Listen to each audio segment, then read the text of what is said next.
Hi there! Welcome to A Moment in Time with Taylor. Thank you so much for tuning in.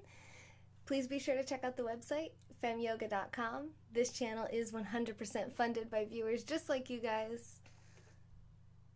Wolf Puppy, hello! First comment to the broadcast. Hey there, Everett. I'm excited to start a brand new book with you guys tonight, and this was actually gifted to me by the author and his friend Ruby, who just entered the broadcast. Ruby Calypso there. Hey, stay happy. And I'm going to be reading this to you guys pretty much all the way through. The point is to read it and give them a nice review, so if it starts taking a long time to get through it, I'll probably read some of it privately to myself and let you guys know what it was about. Hey, Yassine. Yeah. Oh, thanks for the super hearts, Everett. Otherwise, we'll just, take 10 months like we did with Atlas Shrugged. Just kidding. Thanks for inviting your followers, Ruby. All right, let's dive right in with Chapter 1. This book is called Dragonfly by Robert W. Oliver II, who is in the broadcast title on Periscope and on Twitch. And first thing that stands out to me is the cover, the material that the cover is made out of. It's actually the same as the other book I'm reading right now, Secrets Self-Made Millionaires Teach Their Kids. Hey, Steve! Thanks for inviting your followers, puppy. And have you guys felt that? Any of those new books? It's like the really soft, almost like a faux leather feel. It's kind of nice. So that's the first thing that stands out to me. And should we read the back, or will that give it away? I think it kind of gives it away, so I think I'm just going to go ahead and start right on Chapter 1. It's more exciting. You have to figure out what's happening. Okay, Chapter 1, Dragonfly. I've been here before. Thank you, Lou. That's unlikely, my father replied with the strangest expression on his face. Textual. Ooh, that's a good word. He gave his apple core from lunch to one of our horses, then pointed to the wagon. We need to get back on the trail. The scenery hadn't changed much since we left Independence, Missouri. The gentle rolling plains of the Kansas Territory offered a vast canvas for the imagination. Yet I knew with certainty that sensation was not simply an artifact of my mind. Hi, Atari. Every sense was intensely familiar. The green fields that stretched as far as I could see, the numerous cotton-like clouds that dotted the sky, the faint smell of pollen, and the gentle wind flowing through my hair. There was no mistake. Izzy, you know we've never been this far west, my mother said. I'm certain, I protested. I had previously experienced unexplainable moments of clairvoyance, but never with such profound intensity. These things happen, my father said. No one knows why. My mother put her arm around my shoulder. Even if she was patronizing me, I knew she meant well. She was a well-educated woman who valued observation and investigation over difficult-to-describe feelings. Still, I couldn't help but feel there was something she wasn't telling me. I took a few steps from the wagon and looked off into the distance. A rider was approaching. My father pulled me back. Careful, Izzy, he said as he took his rifle from the wagon. He means no harm, I muttered. How do you know that? He asked, keeping his weapon ready. Hey, Trapper! A gust of wind blew, and with it every single tiny hair on my arms stood at attention. A tingle washed over my whole body. As the handsome young man approached, I watched every moment in excruciating detail. He had dark, beaded, long hair and had determined, soulful eyes. I stood both enthralled and perplexed as he raced past me. Time slowed, allowing me to see each step in his beautiful black horse's graceful gait. He knew me, or I knew him, or some impossible combination of the two. Thank you, Trapper.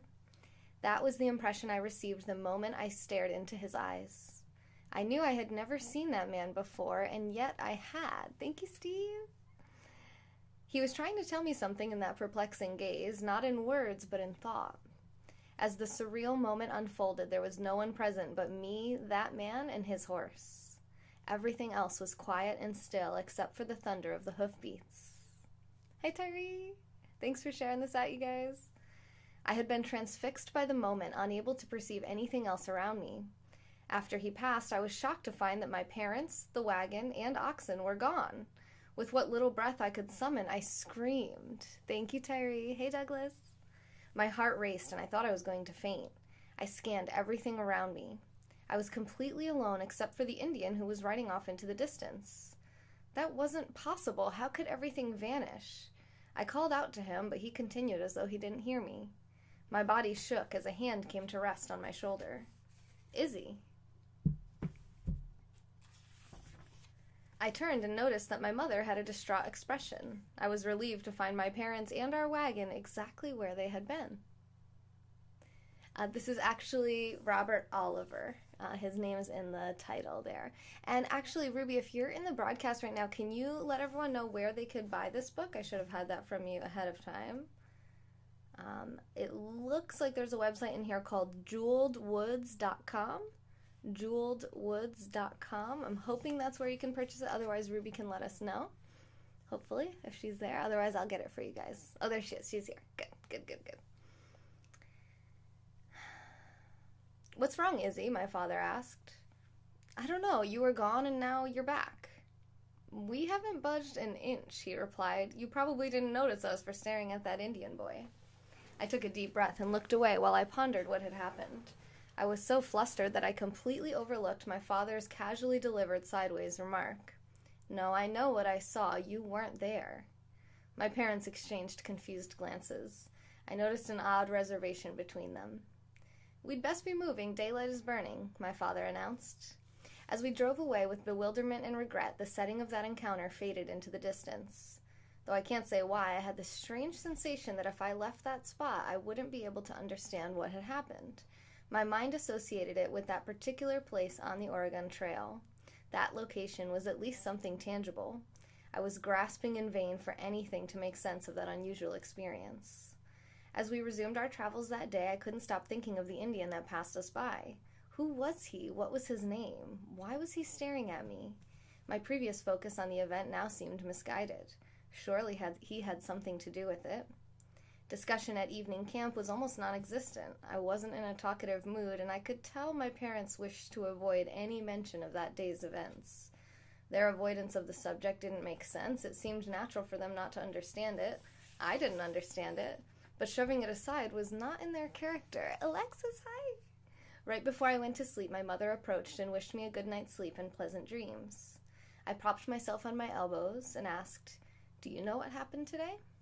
My mother took a deep breath and sat next to me. "No, I don't. I wish I did."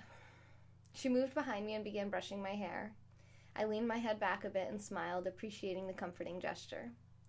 "You have such beautiful, thick brown hair, Izzy. I know you got it from your father." "Thank you," I replied, "but you're trying to change the subject." My mother scoffed. "Can't a proud mother admire her daughter's hair?" "You know something." My mother feigned confusion. She wasn't good at hiding things. "What do you mean?" I turned and looked into her eyes. "What are you not telling me?" "I really don't know what happened." "That's not what I asked," I challenged. My mother frowned. "I came here to wish you good night, not to be interrogated." "I'm sorry, I didn't mean to." She put her hand on my arm. "It's all right, dear." "Hey, Hansa."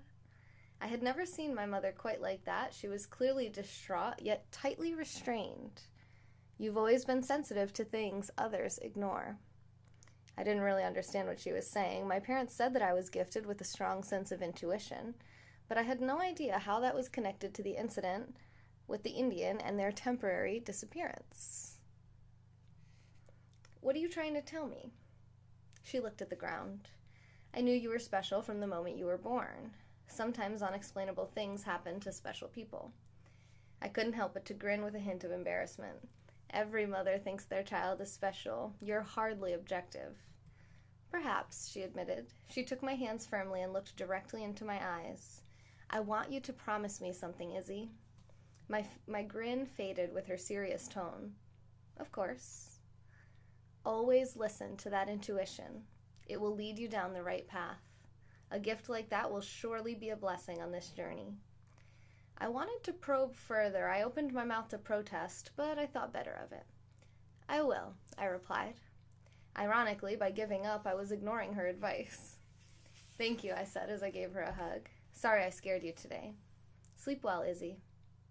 Sleep would not come easily that night. I stayed awake and stared at the stars, letting the focus of my vision drift as my mind danced from thought to thought. My muscles were tense and my body on edge. Despite persistent efforts, I could not shake the disturbing feeling that filled every corner of my mind. As the first hints of daylight broke, I succumbed to sheer exhaustion and fell into a light slumber. I had scarcely little sleep before my mother woke me for breakfast. Heavy rain began to fall that morning, and the deluge continued for the next several days. Hey, Dr. Sanders, I'm great. How are you doing? By the time we reached the Big Blue River crossing, we were soaked and miserable. We arrived in the early afternoon and surveyed the river. The murky, brown, rapidly flowing waters were intimidating, and the roar of the water was almost deafening. Hi, R. Is that R? Oh, is that the author in the house? Hey, R.W. Oliver. Do you guys see that person commenting on Periscope? Robert W. Oliver II. Boom. Thank you for being here. I hope that you enjoy hearing your work read publicly. Sorry for the little interruptions. I like to say hi to my supporters. They're the ones who make this show possible and make this reading possible. So we do a little back and forth. Hey, Chris, haven't seen you in so long. So hopefully some of you guys are going to, use this to kind of fall asleep and get some really nice. I like the way this is written. It's very vivid. The imagery is really easy. You can picture exactly, what everything looks like. We'll have to wait for the river to settle, he surmised. We camped near the river for the night, and we were relieved to find the next morning the rain had stopped. Before breakfast, my father and I went to the bank to see the level of the water. It's risen, I exclaimed. It looks even more treacherous than yesterday. My father sighed. It may still be raining upstream. We'll have to wait another day. My father sighed. Oh, sorry. I already read that part. Do you think it will be better tomorrow? I hope so, he answered with little enthusiasm. Though the rain had gone, thick clouds persisted. They dampened our mood even more than the rain. We stayed another evening and were greeted the following morning by brilliant, warm sunshine. Fortunately, the Big Blue River's temper had settled a bit. It's still running awfully fast, my mother observed. It'll be swollen for a while, my father replied. We can't wait another day. And as soon as he finished his statement, I had a dreadful feeling. My logical mind began to argue with my intuition, the same intuition that my mother told me never to ignore. The water had receded, but was still moving swiftly. My father knew what he was doing. Undercurrent behind the scenes. Hi, Kieran. Hey, everybody. I hope you enjoy this. Hey, Cool Breeze. Linda. Oh, God. Linda, just listen. Linda, go to sleep. Listen. Maybe we should wait until tomorrow, I blurted. My father narrowed his vision. He seemed startled and somewhat offended at my suggestion. I looked at the river again, then back at him. Every second of his lingering silence increased my concern. Thank you, Karen. Hello, Linda. One day won't make that much of a difference, will it? I asked. Winter is deadly on the trail, he replied. Every day of delay increases our chances of the cold settling in before we reach Oregon. The journey is hard enough in agreeable weather. Yes, exactly, Ruby, yes. Snow makes the mountain passes particularly dangerous. He paused. But we could wait a few hours. Every inch the river retreats will make our job easier. Hi, Ed. Can somebody please type everything I'm saying into the comments for Linda, because she's not going to listen. My mother smiled. An acceptable compromise. We certainly made good use of the time. I helped my mother rearrange our supplies and better distribute the weight of our belongings on the wagon so that it would be less likely to tip over in the river. Meanwhile, my father checked in great detail every part of the wagon. Someone say Chicago steak. Ensuring that every hole was caulked and everything was in proper order. Shortly before midday, we took another look at the river and found no noticeable reduction in the water level. My father was becoming frustrated and restless. It's time to go, he said in a matter-of-fact tone. The 20-yard journey to the edge of the bank seemed more intimidating than the 100 miles we had already put behind us. As we rolled to the river, something strange began to happen. The ground picked up a tint of silver hue, and the blue sky became dull. I could find no clouds in sight, yet there was a faint but noticeable change in the light from the sun. All of my father's concentration was dedicated to leading the oxen into the water, so I doubt he noticed anything out of the ordinary. As expected, the oxen were hesitant to enter the river. With some persuasion, they pulled the wagon into the water. The oxen's bodies were submerged with only a few inches to spare below their neck. Their powerful muscles fought against the surging water, and the wagon tilted in the direction of the current. The wagon groaned and creaked with the stress of the water on the tongue. My mother and I braced ourselves against the wagon bed to maintain our balance. When we approached the midpoint, I knew something was wrong. I know, puppy. The back wheels began to slip, giving way to the powerful current. The tongue and axles were making a deafening, frightful noise. My father eased up on the oxen and directed them to edge into the current, successfully reducing the stress on the yoke. We continued a few more feet until the wagon swayed and tilted again. I heard a loud crack underneath us that shook me to my core. My mother and I screamed as we lunged forward, reeling from the shock of the wagon's sudden, intense vibration. A loud scraping sound followed, and the floorboards in the wagon began to moan. My father looked towards us briefly, then returned his attention to the oxen. "The yoke cracked," he yelled. "We should stop," my mother implored. My father flicked the reins again. "No, we're almost there." The oxen pulled harder, and we picked up speed. A multitude of forces were working against the smattering of wood and nails holding us afloat. The stress from the oxen's forceful tug, the relentless torrent of water, and the yoke dragging underneath us. As we neared the bank, the ground beneath us forced the front wheel up first, increasing the pressure on the wagon bed. With the uneven tension, the floorboards snapped, sending water pouring in from below. My father yelled for us to get out, but we needed no encouragement. The cold water filled the wagon, and we began to sink. My mother grabbed hold of my arm and began to pull upstream, but I knew we wouldn't be able to fight the rapids. We managed to pull ourselves forward to the buckboard with my father, but we were all sinking. The oxen continued to move forward, making it harder for us to steady ourselves. The wagon fell apart, and within seconds we were in the water. We desperately tried to cling to the remaining parts of the wagon with little success, then tried to swim to the shore. The current was strong, and my feet were being pulled faster than my body, preventing me from righting myself. We called out to each other and tried to join hands, but in the chaos we were dragged apart by the raging waters. I tried to stay afloat, but I was losing the fight against the surging cold water. Every second was a desperate, clawing struggle. My head dipped in and out of the water, and I became dizzy from the constant gasping for air. The cold numbed my limbs, and my muscles seized. I knew I couldn't remain conscious much longer, though I fought against my increasingly obvious fate with every ounce of my remaining strength.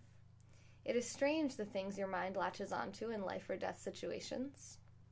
In my struggles, I caught a glimpse of the sun. It couldn't have lasted longer than a second or two, but in that brief time, I stared directly into its brilliance. I saw why everything looked strange when my eyes adjusted to the brightness. The moon had covered a portion of its disk, creating a partial eclipse. While I fiercely struggled to remain on this earth, I couldn't help but to laugh at the irony of my situation. The strange tint to the sky puzzled me, and now I knew why.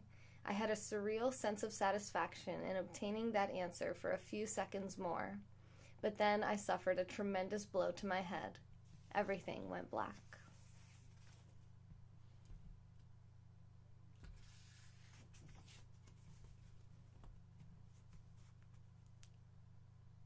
Any questions? Chapter 2.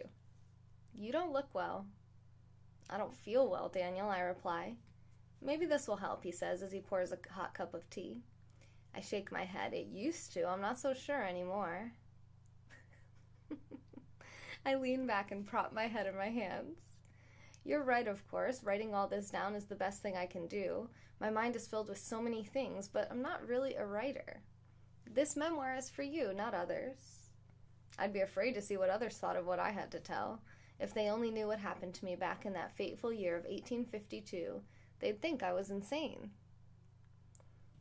"Oh, is that where we can get the book, Robert? Awesome. Thank you, Ed." "Half the town thinks that anyway." "Point made," I reply with a grin. "I'll get to writing." Daniel sets a tray of cookies on my desk. "Good. I'll be back to check on you." He pauses at the door. "How far along are you?" My breath catches in my throat. I just wrote about the accident on the river," I say, and place my hand across my chest. "You can't imagine how difficult it was." Awesome, thank you. If you want to maybe post it up on Twitter, and then I can retweet it, because they won't actually be able to click the link here on Periscope. So if it's in your profile, actually it still won't be clickable because you're not VIP. Yeah, if you tweet it, tag me so that I see it, and I'll retweet that, and then that way everyone can click it on my Twitter. So you guys make sure you're following me on Twitter, Femme Yoga Taylor. I'm going to post the link where you can get this book on my Twitter right after this. Pow pows! Oh, pow pows on the butts. Okay. Bye, Linda. Oh, God. Okay, about how difficult it was. Daniel's countenance softens. You can't stop now. It's important you get the story on the page. I nod.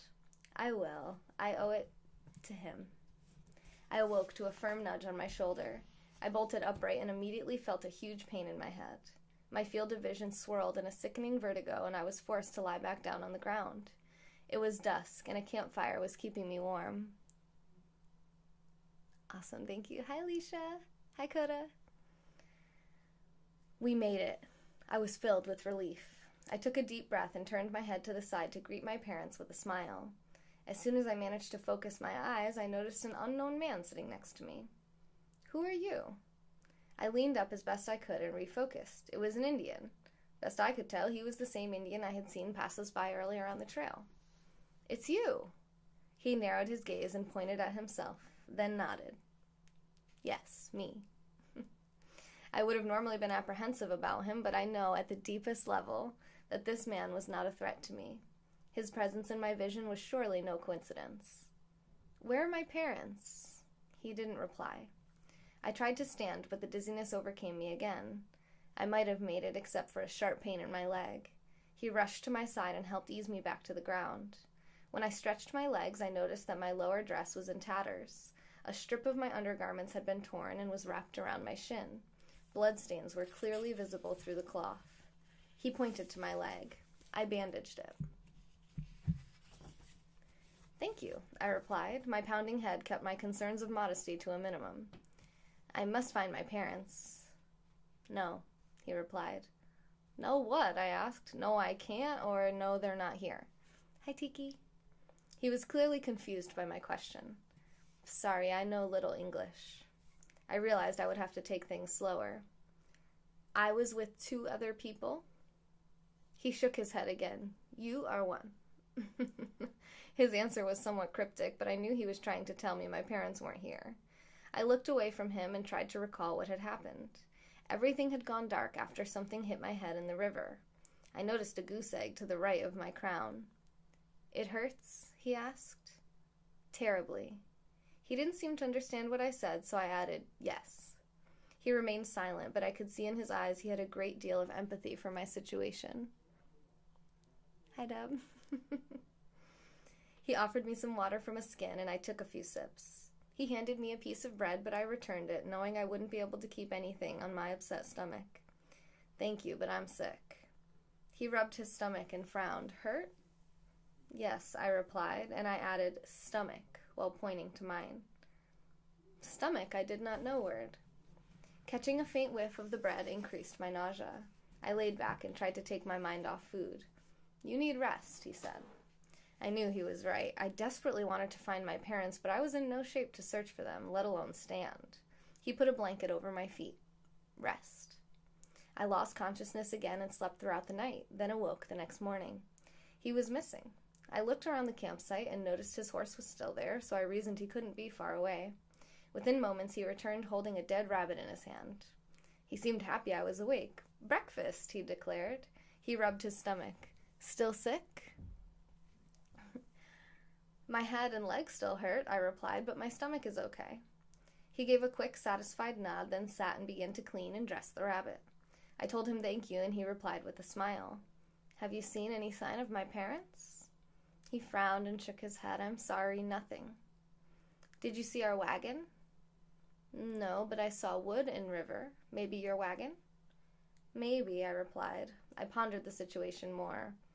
Probably, yes, that's it. My parents must have made it to shore downstream. He cooked the meat over our campfire, then handed me one of the portions. I took the piece and waited a moment for it to cool, then tried a bite. Good? He asked. Good, I replied. What is your name? He asked while we ate. Dumb. I hate that book. Not this book. I'm responding to the comment of Mice and Men. I was not a big fan of that book. Isabella. Some call me Isabel. My parents have always called me Izzy. You have 3 names? I never really thought about it that way, I replied. What's your name? Karooks. I repeated the name slowly, sounding out both syllables like Karooks, to ensure I was saying it correctly. I've always been a stickler for calling people the precise name they wished. Karooks nodded in approval. I like that name, I said. It means bear in our language, he added. A bear is strong, I noted. No, there are stronger men than me in my tribe. There are many ways to be strong, I replied. Many strong men left our town to set up homesteads. When I was very young, I remember asking my mother why women weren't strong. She told me that women were often stronger than men. They just didn't feel the need to show it. A strong man can lift a heavy load, but a woman can bear new life, Karooks said. What man strong enough to do that? Indeed, I replied. My father told me, be strong in spirit and rest will follow. Your father's a wise man, I said. Where is your home? He gave me a perplexed look, then extended his hands in a wide gesture. Everywhere. I realized the naivete of the question and rephrased it. I meant to ask, what tribe are you from? Pawnee, he replied. Maybe my parents are at your village, I wondered out loud. He paused for a moment, then replied, My village is 5 days north. He said, motioning behind him. They are not there. I sighed and hung my head in resignation. No, you're right. If anything, they'd be further down the river. I help you look, he said. The small bit of hope I was clinging to was suddenly reinforced. You would do that? You've already done so much for me. I am happy to help you. Are others with you? Maybe they saw my parents. I am alone, he replied. Most of my people do not come here. Why not? His countenance shifted. It was clear he didn't want to answer, so I didn't push it, but after a brief pause, he volunteered, afraid of your people. I pointed to myself. Us? No, they have nothing to be afraid of. We're just trying to reach Oregon. Not you, but your kind do not want us here. I heard many stories of clashes with the Indians, enough to be fearful of their motives. But as I studied them more in my schooling, I realized they were just like any other people. Hey, Bush. The name and author are in the title of the broadcast. It's called Dragonfly by Robert W. Oliver II. They were not savages. My mother always said lack of education breeds ignorance. I am not like them, I said. Karooks chuckled. You are. You do not act like them, but you are one of them. You don't know me. You do not know yourself. You are young. Only a year or two younger than you, I insisted. You can't be older than 20. He smiled. You have courage and fire. I like that. You are like my sister. She is your age. I ate the last bite of my rabbit meat. I would like to meet her. Why are you so far away from home? Karooks looked away. You ask a lot of questions. I'm curious, I'm sorry. We should go now. Karooks helped me stand, paying careful attention to my leg. I was woozy at first, but managed. We broke camp and left together on his horse to search the banks of the Big Blue River. Hey, Anthony. So that finishes chapter 2. We're about 30 minutes in. Oh my gosh, I'm sorry, Twitch. I'm ignoring you guys. Hello. Yeah, I am streaming this on Periscope. Some guy, I actually totally agree with that. I much prefer nonfiction books. I actually prefer self-development and business-related books. But this was actually a sponsorship request, and I like the way this is written. I'm not usually a big fan of fiction, but this is pretty good. And this is, if you contribute $100 or more to the channel, you get to request a scope of your choice. So that is what this is by the lovely Miss Ruby Calypso, and the author of this book, Robert Oliver, is, I believe, still in the broadcast on Periscope as well. And that's the other site that I'm broadcasting on, is Periscope, which is basically Twitter Live. Yeah, Ember, you seem like you agree too. Is the book written in first person? Yes, it is. How much money have I made so far? From Femme Yoga alone, about $40,000. in, how long has it been now? 1.25 years. Chapter 3. Kurux and I spent all morning scouring the Big Blue River. He focused on the banks while I looked for any peculiarities in the river. I examined each log that protruded from the water, and I frequently asked him to get closer for a more detailed look. He was patient, allowing me to methodically check the overgrown spots on the shores. By noon, we had covered almost 5 miles to the south. Kurux offered to find some game for lunch, but I told him that unless he was hungry, I could certainly wait until dinner. He agreed, and after a short rest, we doubled back along our path at a faster pace to avoid rechecking already covered ground. As we rode to our morning point of departure, I had more time to think, a most decidedly problematic proposition given my situation. In this idle time, I found my hopes draining of ever finding my parents. My mind quickly gave in to a whirlpool of depressing and morbid possibilities. My eyes began to water, so I wiped my tears and stiffened my resolve. That wasn't helping, and I knew I needed to focus. Energy wasted on my despair and anxiety could be better used on their rescue. I was used to riding a horse with a saddle, so Kurux's thick wool blanket was quite an adjustment. Since I was riding behind him, my view ahead of us was quite limited. I spent time staring at the back of his neck, an odd position to be in for sure.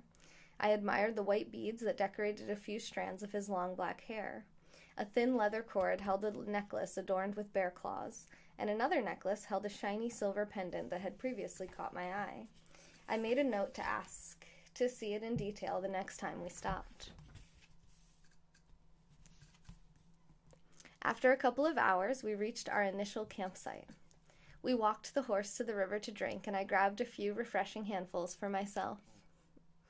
My torn dress made the heat bearable, and in more carefree times I would have dangled my exposed legs in the cool water. My wound ached and my dressing needed to be changed, but I didn't want to spare the time. The Big Blue runs into Kaw River. Unlikely they are north of us.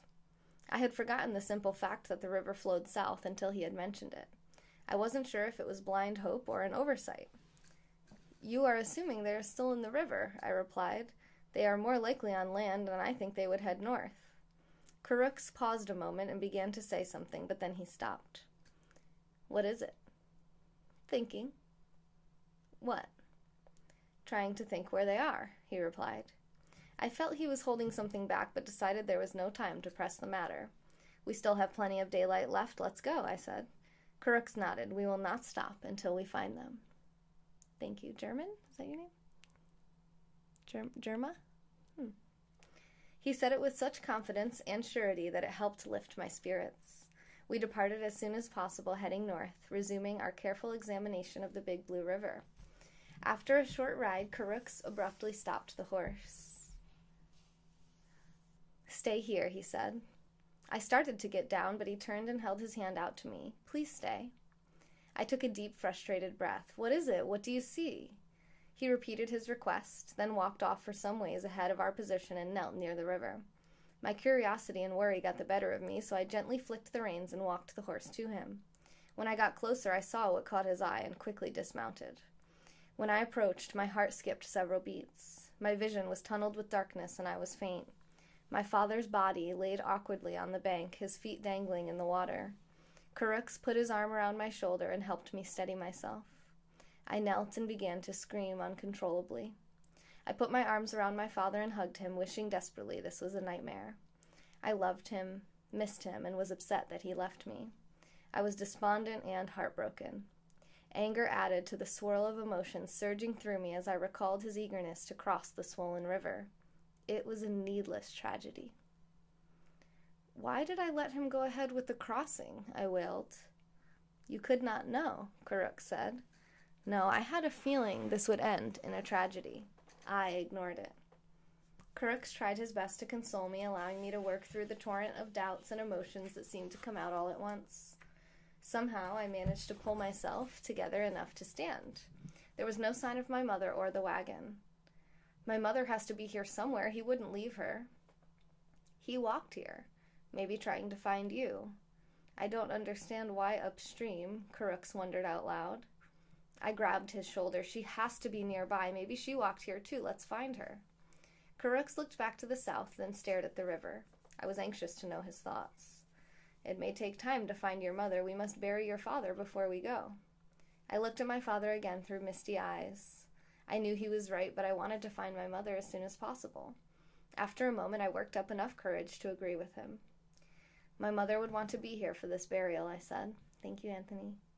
Crooks allowed a bit of emotion to show on his face, and his strained English took on an even softer, compassionate tone. Distance and death separate people, but family is always together in spirit. Your father now watches us, and his father before him. They will always be with you. Yeah, this is actually our first time reading this book. I started to cry again, and Crooks put his arm on my shoulder. I can take care of this for you. Thank you, but no, he is my father, and I want to help. You have done so much for me. We cannot dig, he said. You help gather rocks. There will be some that way. He pointed towards the shore, but I didn't see anything particularly different about that spot. Go look, Izzy. With that, I understood he wanted me to leave, so I obliged.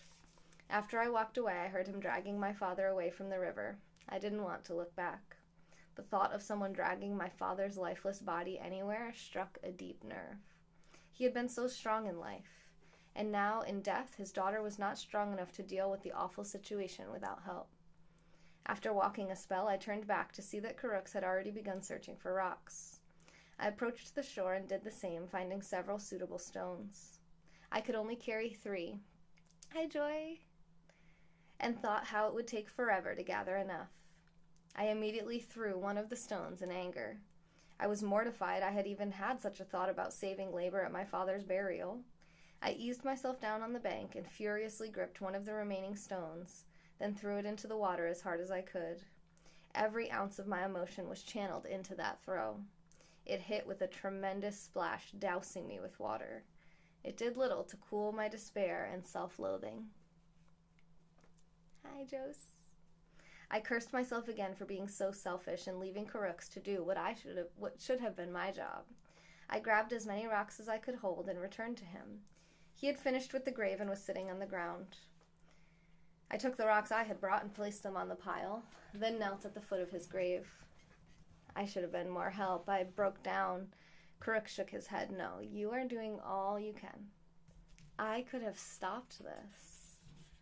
Fate is persistent, Crooks said. You do not control it like you think.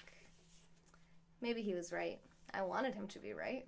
It would have certainly made it a bit easier to accept, but down deep I knew I could have tried harder to delay our crossing another day.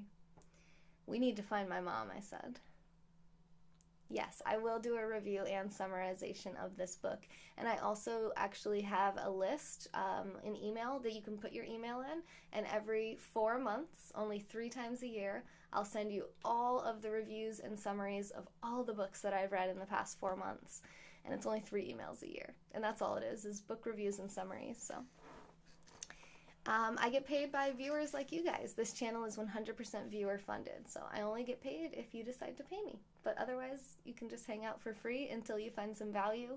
Once you found some value from the channel, please do go to femyoga.com and support. You can also send super hearts on Periscope. I am a super broadcaster. We need to find my mom, I said. I don't want to leave his side. Oh, my app just crashed on Periscope. I'm going to finish this chapter or this page, and then I have to set up a new phone here. I don't want to leave his side, but she probably needs our help. She's alone. I looked up at Crooks and smiled. She isn't afraid. She's so strong, so fearless, but I don't want her to be alone anymore. We'll go find her now. I lingered at my father's grave for a moment while Crooks readied the horse, and then we left. I took a few glances back at the unassuming rock pile, watching it grow smaller as we continued towards the south. When we reached our previous night's campsite, we returned to the riverbanks and began a meticulous search. Crooks dismounted and began to walk along the shore. I track better this way, he said. You stay on horse. No need for you to walk. I don't mind joining you. I need the distraction. Crooks seemed hesitant but didn't protest. I took the horse as close to the river as I could and walked along the banks with Crooks. We searched on foot for well over half an hour when he spotted something. He indicated for me to stop, but I disregarded it. What is it? I asked. Stay here, he insisted, then ran forward. His tone was terse, and it was clear he didn't want to explain himself. I gave his order the same adherence and consideration I give to any other sternly delivered command. I dispensed with it and bolted to catch up to him. When I did, I saw my mother's body floating face down in the river, being held in place by a nest of logs and rocks near the shore. I wish I had listened to Crooks. And that brings us to chapter 4, and I just need to take a quick break to open up the broadcast in my other device. And there we have it. So that I can see your comments. There you go. All right. So that crashed pretty early. It's okay. We got plenty of backup phones here. All right. Sorry, I know this is a little noisy next to the microphone. All right. Good? Are we good? Did I miss anything? Any questions, comments, concerns on Periscope? Joy, thank you for the super hearts. Hey, why is this not doing anything? Why you not do anything? Why you not do anything? Let's click some buttons. Boom. What did it do? It just vanished? Oh, okay. Still nothing? What about this? Don't know. I do not know. Chapter 4. The thin fabric of youthful inexperience that held my world together suddenly unraveled when I found my father.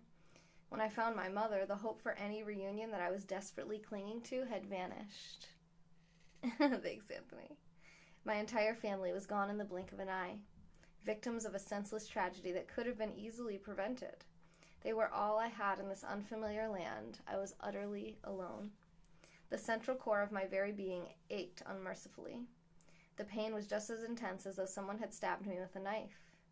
Time moved at a snail's pace, and before I could even make it to my mother, I collapsed. I'm not sure how long I was unconscious, but when I regained my wits, Crooks was looking over me with deep concern. I'm all right, I said as I bolted to my feet. You are in shock, Crooks noted. My mind was so far removed from reality that his words sounded like a distant echo. I couldn't manage a reply, so I looked away. I don't understand how he doesn't know the word stomach, but he knows the word shock. Oh, thank you, Herman, Germa. I'm sorry, I'm not sure how to pronounce that. I didn't want to look back at my mother. I knew she was there, but if I could avoid laying eyes on her for a moment longer, I could delay the inevitability of having to admit what had happened. Finally, I worked up the courage to turn around. It's strange the things you notice in a time like that. I suppose it's a way of distancing yourself from the abject horror that is staring directly at you. My eyes went to the beautiful dragonfly hair comb in my mother's dark wavy hair. Her body was completely devoid of life, and yet this trinket that had been in her family for generations brought me a modicum of comfort. The comb sparkled in the sun with astonishing radiance. I knelt and began to pull her out of the water. Crooks joined me, and together we managed to bring her ashore. Her swollen body scraped against the rocks on the shore. The unnatural shade of death that colored her skin caused my stomach to roll. Yeah, I love to read.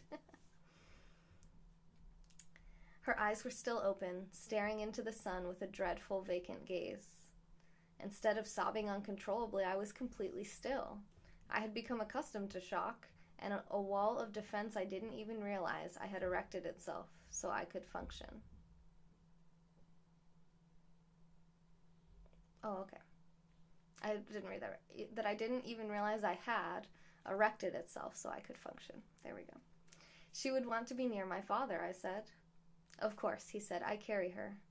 He didn't wait for my approval. He fetched 2 sturdy branches from trees near the bank and began to fashion a litter with those, some rope, and his blanket. A litter? Is that like a stretcher? I closed her eyes, turned her head, and removed the comb from her soaked hair. As I clenched it securely in my palm, I recalled her wearing it, dressed in her beautiful Sunday dress, giving a smile that could bring a bit of joy to anyone's day. She was strong, intelligent, and confident. Yes, feel free to fall asleep, guys. Why did you have to leave? I lingered a few moments and then kissed her forehead. I love you, I whispered. When Carux was done with the litter, he stood over her body with a respectful, patient stance. I was already learning that he could speak volumes without ever opening his mouth. A stretcher carried usually behind a horse. Thank you, Robert. He gently lifted her body in his arms and put her on the litter, then finished securing it to the horse. My mind was still and calm for much of the half-hour walk back to my father's grave. I've never experienced such a feeling. I was collected and focused on the task ahead. Nothing else mattered except that dragonfly comb that I held in my hand. From time to time I glanced at it, staring at the most delicate details in its intricate design. I'd been gripping it so tightly that it was leaving an imprint on my hand. I had always admired it and looked forward to the day when she would pass it down to me. And then it hit me. I was now the owner of a family heirloom years before I had planned to receive it. I was all that was left of my family. And in my hand lay the solitary object I had with which to remember them. My focus on the comb was to protect me from the horror that I had, at least for a brief time, successfully repressed. I felt as though I could collapse into the earth at my feet and drown in a pool of my own tears. But I knew I had to carry on. My grief could wait until she was buried. Each step I took behind Carux on our march back to the gravesite was agonizing, yet I knew it was an obligation I had to meet. I reinforced my grip on the comb and continued, barely holding myself together. When we reached our destination, I helped Carux position my mother next to my father. I was determined I would not again get lost in my grief. There was a task to do, and I dedicated myself to getting it done, both for my parents and for Carux, who had been so kind and generous. We eventually found enough rocks to complete the mound. I will make a cross from branch, Carux said in a tone indicating a question more than an announcement. My father was religious, but I don't know about my mother. She did not share her belief with you? Carux asked. Our conversations were always about books, nature, science, or something like that. I don't think she was spiritual. We all have spirit, Izzy. I'm not so sure, I replied. I can't believe God would allow this kind of tragedy. Nothing can protect you from trials of life, Carux said, but the spirits of our ancestors make us strong. I know my father would like a cross. I'll make it, though. It's not your religion. Carux put his hand on my shoulder. I will make it to honor him. I wanted to be as light a burden on Carux as possible, so I helped him find the branches and fashion a cross to put at the top of my father's grave. As we worked, it began to increasingly bother me that I had never discussed faith with my mother. The more I thought about it, the more I realized that she was probably not religious. It was a topic scarcely discussed in our house. My father prayed at meals, and my mother accompanied him to church the odd Sunday, but it was now clear to me she was simply supporting his belief. When I put the cross in the ground, I recalled a picnic we enjoyed on the banks of the Little Blue River, not a mile from our house. I asked her why we didn't go to church as much as others in Independence. We are in my church, she said, and extended her hands to indicate the beauty of nature that surrounded us. As the sun began to set, the previously menacing banks of the Big Blue River calmed. I looked around and noted that it wasn't too dissimilar from the beautiful Little Blue River campsite my mother had enjoyed. Carux must have noticed me spending too much time in my head. I was so lost in thought I almost missed his question. Tell me about your mother. My mind was filled with fond memories of my mom. As a child, I had especially looked forward to our weekly nature walks. As I got older, my interest in them diminished, and I was instantly filled with regret for the recent times I had told her I wasn't interested. I realized how foolish I had been to give up that precious time with her. My voice cracked a bit. She loved spending time outdoors, reading, playing with me, collecting butterflies and all sorts of plants. She loved nature, and I know she would be happy that this is her final resting place. Her spirit is far away from here now, Carux replied, but this is a nice place for bones to rest. Carux lit a fire near the gravesite, and I sat on the ground facing my parents. He left shortly after dark and returned with game for dinner, but I wasn't hungry. I couldn't stomach the thought of food. After he ate, he came and sat by me, and we stared out into the darkness. Thank you for your help, I said. No need to thank me. Why did I live and they died? I asked. It is fate. I don't believe in fate. We have free will. Hey, Trevor. Fate does not need your belief. We make choices, but the big moments in life are set in stone. I chose to let my father go, even though I knew it wasn't safe. Hi. It was not your choice. He made his own choice, Karuk said. It does not help to blame yourself. I could have, maybe, I don't know. I put my head in my hands and exhaled deeply, lost in doubt. What am I going to do? Thank you, Trevor. Answers will come, Karuk said. My ancestors and spirit guides speak to me at night. Maybe you can hear yours. Oh no! Oh no! Why? Why you do this?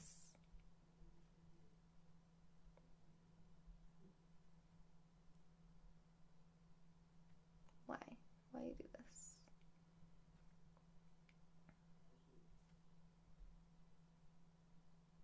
I should have rebooted my computer before starting this broadcast. Sorry, guys. OBS crashed, but we should be back now. Hey there, MDKA Lee. How are you? How's everybody doing? Whew, I'm hot. I'm sweating. I see that my fly is unzipped, but it's just going to keep happening. It's kind of a pointless fly. It's about 1 inch long. And yeah, it's just going to open again in about 2 seconds. So there's that. All right. I probably could have chosen to do that when we were disconnected, but here we go. I don't know what a spirit guide is, I admitted. You have at least one, only you haven't met them yet. Listen with your mind, not your ears. I pondered his words, but they didn't make sense. My knowledge of Indian tradition and religion wouldn't have filled a teacup. Wait, what's a guy problem? Oh, fly problems? Or it's only 1 inch long? I listened intensely and heard nothing but crickets, tree frogs, and the gentle flow of the river. I found my thoughts drifting back to my mother. I wished so desperately she was there. When the time is right, you will hear your ancestors, Karuk said. Keep your mind open. We sat in silence for several hours. I began to worry that I was disturbing Karuk's sleep. I looked at him and saw fatigue in his eyes and what little light the campfire offered. I'm keeping you awake. No, I'm fine. Do you wish to be alone? You are not, he replied. I will stay with you, he added with a subtle smile. In family photos, your fly was down. That's hilarious. Internet connections are the best. I think it's actually just a matter of my computer being, like, overworked. Because I watch my own YouTube videos about 24 hours a day. Because I'm trying to monetize my YouTube channel, and I need 4,000 hours watched. So, hi, B-Rex. Hey, Mark. How's everybody tonight? Happy Saturday. Actually, it is Sunday in upstate New York. All the while, I nursed my simmering grief and clung to desperate hope for a glimpse of my spirit guide. Where are we at now? One more chapter? Let's do one more chapter. We'll do 5 chapters, okay? It'll be a nice intro to the book. Ooh, chapter 5, yeah, that's a good place to stop. You lost 20 pounds doing my yoga, yay! I like that. If that's really true, if you wouldn't mind sending me a little blurb I can put on my website under the success stories, femyoga.com, click success stories. The name of my YouTube channel is Fem Yoga. Oh, you fell asleep to my YouTube last night, Ruby. You're so sweet. Thank you so much. That really helps me a lot, actually. Have I read Game of Thrones? I have not. I'm not really usually into fiction, but this is nice because this is actually like a friend of a friend that wrote this, so it's special. Hey, Crucifix, how's it going? The dream I had that night was among the most realistic I had ever had. Even now it gives me chills to think about it. Hey, V-Brax, thanks for the super hearts, guys. I remember every detail with astonishing clarity. I found myself in a rocking chair in the middle of a room. Faint moonlight flickered through the window, providing the only illumination. I'm going to be doing ASMR after this broadcast. To my left, I could make out the scarce outline of an unlit fireplace. There was a mask in front of me. I thought it was attached to a person, but as my vision focused, it was clear it was floating.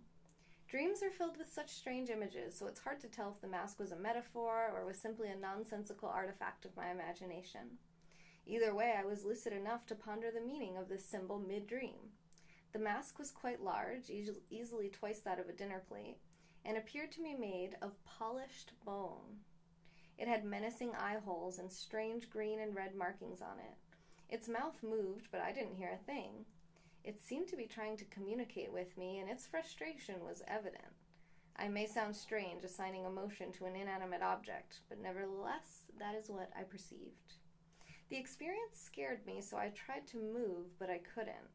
I was bound to the chair, not by rope or chains, but rather some invisible and seemingly insurmountable force. After a frantic struggle, I began to relax, realizing there was nothing I could do. The mask hovered in front of me for a moment longer, and then I heard a voice. "Why are you here, supposed child of darkness?" Yeah, I like to break things. I had no idea what was being asked. Who was the child of darkness? Why would it think I came here voluntarily? I tried to answer, but I could scarcely hear my own reply. "What do you mean?" "The gift you hold was not meant for you." Honestly, Gray. Gray, I saw that you followed me earlier, and Steph Taylor as well. Thank you. I appreciate that. I like her too. If you want to support at femyoga.com, the majority of your money will go to me. I think PayPal takes about 3%, whereas the app and Google Play stores and Periscope take 30% out of the Super Hearts. So either way is awesome, but as far as getting the most money to Fem Yoga, you would do it through PayPal at femyoga.com. And if you're trying to fund both this channel and the Periscope app itself, you could do Super Hearts. Oh, G-Force, hey! Oh, you changed your name. It's quite an interesting new name you have there. It definitely stood out to me on my notifications. What gift? What are you talking about? Who are you? You ignorant girl, you have no idea what you have done. You meddle in our affairs and have stolen what is rightfully mine. What do you mean? I pose no threat to you. Who are you? There was nothing but silence in return. Are you my guide? Crooks said my guide would come to me when the time was right. A wicked laugh emerged from the darkness, and the mask undulated in a strange manner. Oh, you got banned. He is wasting his time with you. Why would a spirit guide wear a mask? Why is the child of darkness so ignorant? Why do you hide your appearance from me? You have much to learn in such a short time to do it. Karooks the traitor has his hands full. Leave. Go home, little girl. I woke abruptly, my heart pounding and my skin dripping with sweat. You okay, Izzy? Crooks asked. I nearly jumped out of my skin when I heard his voice. I managed to catch my breath. Yes. It was a lie, but I didn't want him to be concerned. He moved over to me and put his hand on my shoulder. No, you are not okay. What happened? Just a bad dream. Want to tell me your dream? Crooks asked. My first instinct was to decline, but since his name was mentioned in the dream, I figured he had a right to know. I don't know where I was, some kind of building. It was dark and I couldn't see, but there was a nearly full moon. Crooks pointed at the sky. You are right, he said. I hadn't noticed, but it looked exactly like that, I replied. There was a mask floating in front of me. Oh, wow, really? Oh, that stinks, G-Force. Crooks frowned. A mask? I do not know this word. A mask is something you can wear over your face to hide yourself, like this, I demonstrated, putting my fingers in front of my eyes, imitating pictures of fancy masks I had seen in a drawing at school. His eyes widened, and I could tell he was concerned. I think it was made of bone. It had green and red paint. Tell me more. It spoke to me. I know that doesn't make sense, but I could hear it. It taunted me. It called me the child of darkness. Do you know what that is? The color drained from his face. Pa. Pa, what is that? He took a deep breath and turned away. We should sleep. I wanted to know, but Karuk seemed disturbed by what I said. He clearly knew more than he shared. I didn't want to press the issue tonight. I'm sorry to disturb you, I said. Oh yeah, the shooting scope, yeah. That was before the rules on YouTube, I think. Who am I seeing? Ah, Yodel Angels, hello! And Lou's back in the house. Hey everybody, welcome, welcome. Then turned over and tried to go back to sleep. It was difficult to put the bizarre image of the dancing mask from my mind. I resolved myself to find out what it meant and drifted back into a fitful sleep. Thank you for the super hearts! Ah! The next morning I discovered that Karooks wasn't at the campsite. His horse was still tied to a tree, so I knew he hadn't gone far. Hi, hi, hi, hi. I suspected he had gone to get food, but after his strange response the previous night to my dream, I couldn't be sure. I went to the river to wash my face, then returned and became lost in thoughts as I gazed at my parents' graves in the early morning light. Thank you, Johnny. Merci. After half an hour or so, Karux returned with another rabbit. He was even more quiet than usual as he cleaned and dressed the game. When it was ready to cook, I offered to help, but he insisted on doing it himself. I stared into the campfire while he cooked the meat. Why will you not discuss Pa with me? I asked. There is nothing to tell. I took a deep breath to contain my frustration. You know what it means. Yes, definitely. So here's the book if you guys want a screenshot of it. It's called Dragonfly by Robert W. Oliver II. And I'm going to post the link on my Twitter. I'm going to retweet it right after this broadcast, which will be over in just a few minutes. Thank you, G-Force, for the super hearts. So nice. It's so funny how you don't have the profile picture, so it's just like G, G, G, G, G, G. Over here. G, G, G, G, G. You hear my chair? G, G, G. Okay. Wait, I'm hot. Why'd I roll these down? Okay. Pa. Let's see. Where are we? There's nothing to tell. You know what it means? Okay. Dreams sometimes mean nothing, Karuk said and handed me a portion of the meat. Thank you, Anthony. His voice was stern, thinly hiding a sense of annoyance. The least I can do to repay your kindness is to drop the subject, I admitted. I'm sorry. Karuk glanced up at me with a perplexing expression and looked as though he were on the verge of speaking, then looked down and took a bite of rabbit. Our meal was strained and awkward. I resigned to keep my confusion about the dream to myself and not trouble him further on the matter. Where will you go now? He asked after breakfast. The question should have been obvious, but its answer completely eluded me. I hadn't given it much thought. Normally I would have discussed that with my parents, asking for their sage advice and weighing my options. I had lost my two most confident and trusted advisors. His question, though entirely unintentional, deepened my sense of loss and abject bewilderment. Tears pooled in my eyes, but I didn't let them fall. I'm sorry, he said. No, it's not your fault, don't be sorry. You do not have to decide now, he replied. I had to admit I had no idea. I don't know what I'll do. You have other family at home? My mother's parents are in New York. My father was born in Wisconsin. His folks visited one summer, but I wouldn't know how to find them. I'm headed north. I take you, Karux declared. You have a good night too, Trapper. Thanks for being here, and thanks for the super hearts. Yes, but not that far. You said your village was only 5 days away. It would take us a month to reach Wisconsin. I would never burden you with such an arduous journey. Karux thought a moment. You going to Oregon, right? Is that not many months away? There's no reason for me to go there anymore. I will not leave you alone without your people, Karux said. My people, I repeated with a sigh. I have no people. White people will welcome you back. I pointed toward Independence. I know you better than I know most of my people in my town. My friends never stuck around long. Their families couldn't wait to get to Oregon. My people died in that godforsaken river. My people. It was all I could do to keep my composure. I made up a flimsy excuse to leave Karux and go to the river, then sat on the banks and pondered my situation. I needed time to think, and I was certain that he was tired of seeing my red, swollen eyes. I had never had to make such a big decision like that before, and I didn't have the counsel of my parents to guide me through it. I took my hand and scooped up some water, washing my face and then drinking as much as I could to quench my parched throat. I leaned my head back and closed my eyes while I considered my 4 choices. I could have followed Karux to his village, returned to Independence, gone to Wisconsin, or continued to Oregon. I eliminated the option of continuing the trail almost immediately. I had no supplies and very little money. Thank you, Langels. It feels weird saying Langels instead of just Lane. I put my hand in my pocket to confirm that the only coin I had to my name, a shiny quarter, was still there. Eliminating Wisconsin as a viable choice was easy as well. Even if Karux was willing to join me, there was no way I would ask him to do so. My father's parents would be strangers to me, and finding them would be next to impossible. The option of returning to independence held little desire for me. Yes, it was home, but it wouldn't be home without my parents. I would have to rely on the generosity of friends until I was able to earn enough money to sustain myself.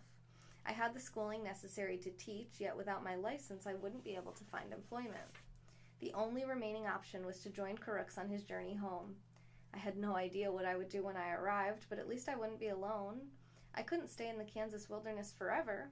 I took a deep breath and committed to the decision, then stood to leave. I want to go with you to your village, I said, if you don't mind. That is fine, Karux replied. I'm not sure what I'm going to do when I get there. You do not have to decide now, he said. After something like this, you need time. Do not focus on big things. Focus on one day, and then the next, and the next. You're making a lot of sense, I replied. Thank you for putting up with me. Karux extended his hand. Come on, let us go now. We walked to his horse, and he offered for me to ride alone. You don't have to walk, I said. The horse cannot bear both of us for the entire journey, he replied. Then we'll take turns. Hey, Gucci, welcome back. Karux smiled in acceptance. I snapped the reins gently and turned the horse around to take one last lingering look at my parents' graves. I studied the surroundings. I don't want to ever forget this place. Someday I will return and visit them once more. I looked at Karux and nodded. I am ready now. So I am going to grab a bookmark, also known as a hair tie in the Femme Yoga community. If I can find one. Here we go. Boom. Chapter 6.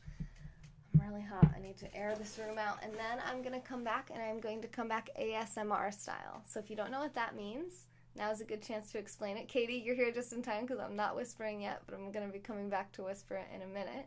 I am going to be reading more of this book, Dragonfly by Robert Oliver, but I'm going to be whisper reading it.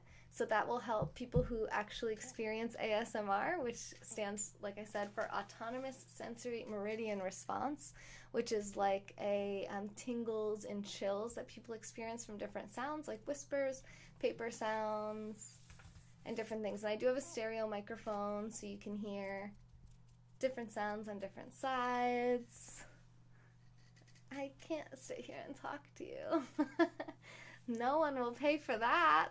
Maybe they would, but people have been begging me for ASMR, so I at least have to do like 30 minutes of it, and then I have 20 minutes left after that. So if you come in like 30 minutes into my ASMR and say, hey, come back for a 20-minute talk scope, I will consider it. Unless we're getting a lot of super hearts or something on ASMR. It has been so long. I know, but it's so one-sided when we talk like this. I have to like wait for you to type and everyone else is listening. If you guys don't know Katie, she's a long time friend of the channel. So follow her, Katie Lee 2. And tell her to go live. And tell her to twerk. Oh wait, Ruby was asking me to read the dedication. Is this you? Yes. If we dare to be authentic, to bear ourselves to the world, we allow others to share in the full measure of the unique blessing bestowed upon us. Anthony! Anthony, I see things. I see things happening. I am privileged to know one who has the courage to do that, to light the path for others by simply being the most unique expression of self I have ever known. And I dedicate this to you, Amy. You dared to become the Dragonfly. It's so nice, Ruby. Hey, Gargandale. I am just going to quickly open up my email because I see a little PayPal notification here from the wonderful Mr. Anthony Manetti. And loading, stand by.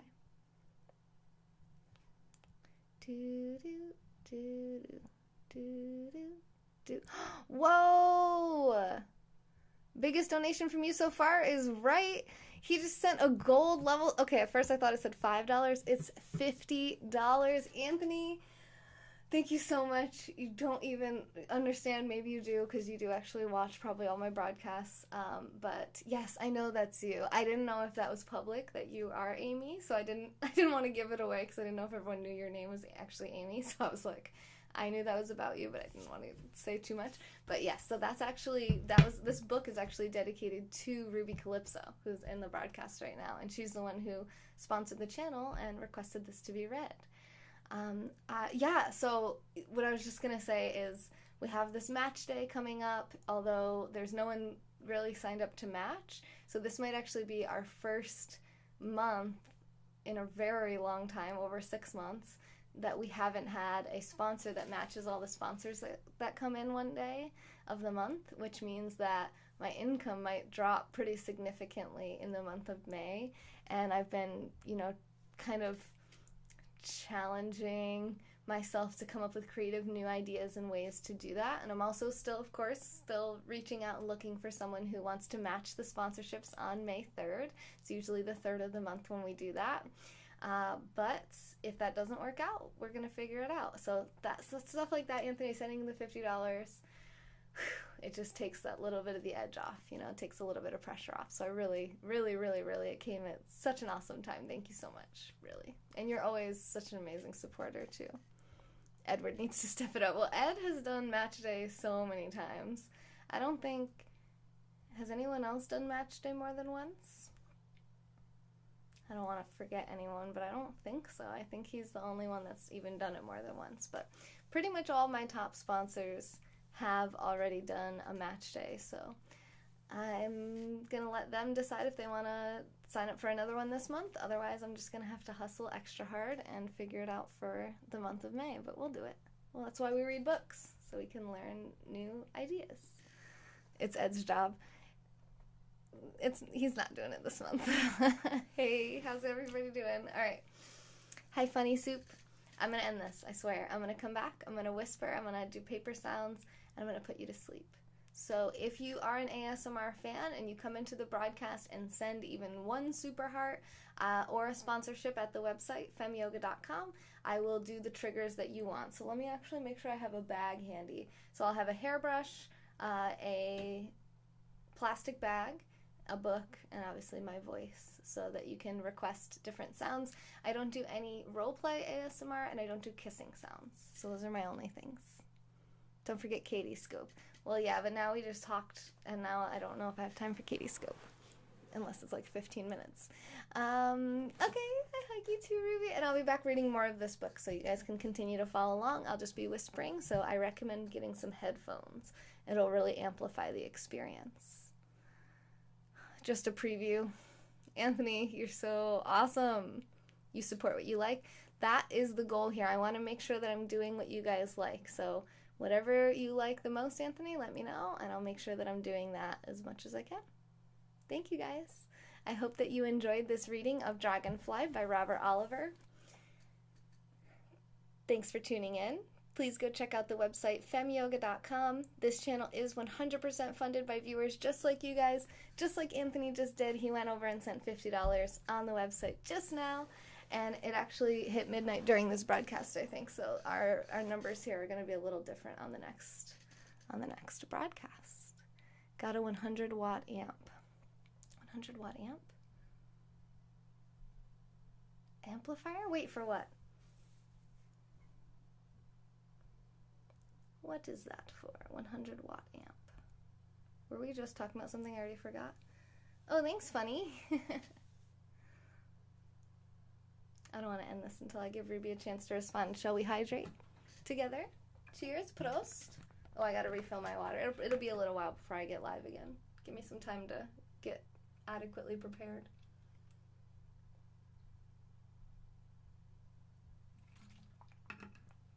Guitar amp. I'm plugged into it? Oh my gosh. Yes, you're amplifying me. I'm sure that sounded really nice. Me. Prost. Prost. That was a water. Prost. Prost. Did you see Tatia went live, you guys? Look up Steph Taylor on Periscope. If you're not following her, follow her. And when you search Steph Taylor, you'll see Tatia Brinkova or something like that. I forget the last name. And she went live today, and it was hilarious and awesome. As always, love that girl. Hey, Kaden, we're just about to sign off, so make sure you come back for ASMR on the next broadcast. Shantae, yes, actually, you know what, Johnny? I was saying Shantae during Chicago a lot. They kept going Prost, and I would go Shante, because I just gotta be annoying like that. All right. I'm gonna run this outro. So remember, the channel's viewer funded. Thanks for supporting. Thank you for making this show possible. Special thank you to Anthony for sending a gold level sponsorship during the broadcast. And thank you to everyone who sent super hearts during this broadcast. Merci, Johnny. And everyone who had to leave a little early. Our top contributor of the broadcast, G-Force, Yodel Angels, B-Brax, Miss Joy, Lou, Tyree, Steve, Kieran, Everett, and Trapper. Okay, I know this is gross, but that burp tasted amazing. Hi, Tracy. Bye, Tracy. I'll be back in just a little while. I'm going to get some water. I'm going to get a bag. And then I'm going to come back live, and we're going to read more book. We're going to do ASMR. Okay? Okay. Bonne nuit. This has been A Moment in Time with Taylor. Thanks so much for watching. I'll be back in just a little while. Hope to see you then. If not, just follow me. I'll be live at least 3 hours every single day, using positivity and truth to help you reach your health, wealth, and relationship goals.